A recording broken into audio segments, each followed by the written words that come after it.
Welcome to eBay listing tutorial number 2. We're going to go over the template of what you will need to complete when you're doing the listings.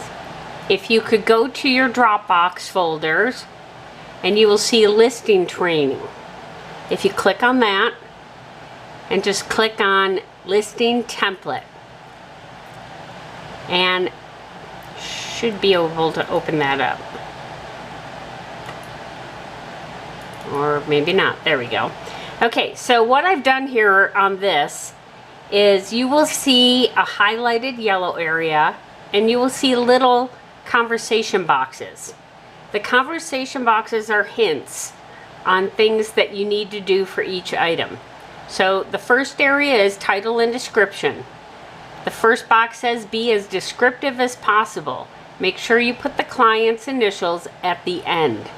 That basically means the initials that are next to the folder in the folder name, those are the client's initials.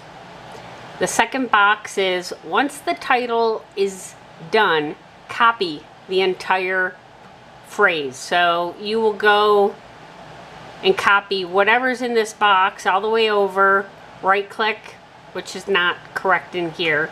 Let me switch over to an actual PDF. See if it works in this. Oh, it might not. Copy it, right click, copy, and just hold on to it for a minute. So next you will actually go down and look for your next yellow. And once you have the entire listing, title, and description, you will click change category. And the little box indicates once you put the title in, eBay will supply you possible categories. Pick the closest to the one that it describes. It's pretty smart. Next yellow thing is store categories. I've got about 20 store categories.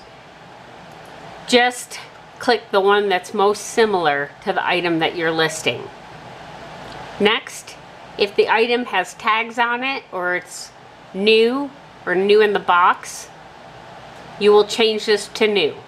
If it does not have any of those, go to used, and then typically what I use is for most pieces, especially if the initials of the client is KH, I put shop display piece, period, no visible issues, period, no box. So that's pretty standard. The next thing is photos. I click in here, you can add 12 photos. Make sure when you're dragging the pictures over from your folder on your computer, you need to make sure they get dropped, and it's not visible here, but there's a box with a plus sign. Drag the pictures over till they get to that box, that it'll sit over here, and let go. If you don't get it in the correct box, you have to start all over again. It's one of those evil things. So, the next thing going down is eBay's a little bit tricky, but this box is okay to leave checked. But at the end of the listing, they like to add $1 or $2 when you change categories, and it's free on my listings.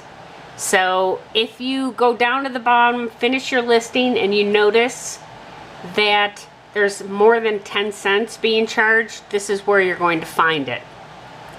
Next up, this is where you're going to put in as much information as you can based on the pictures for the piece. You put the brand. If it states the country of manufacturing, put it in there. If you do know what the materials are, put it in there. These are all different depending on what you're listing. So just think, make sure you understand what the piece is, and answer as many questions as you can. If you do not know, just leave it blank.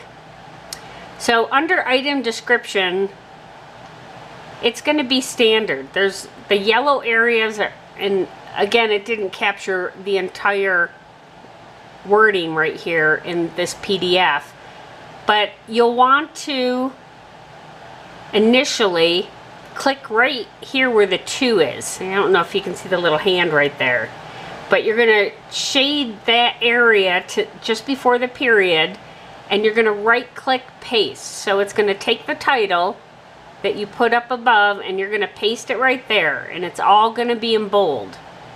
And you're going to do the same thing down here starting at the 2 or whatever the description is.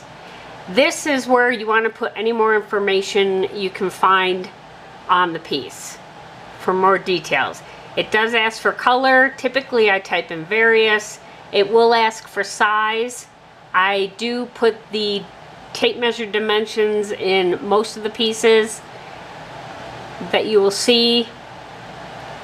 If there's no specific size, just put N/A that it's not available.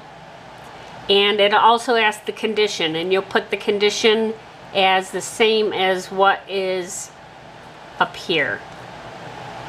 So if it's new, you put new. If not, you don't. So as we go down, before my battery dies, after doing a little bit of research, you're going to put the price in.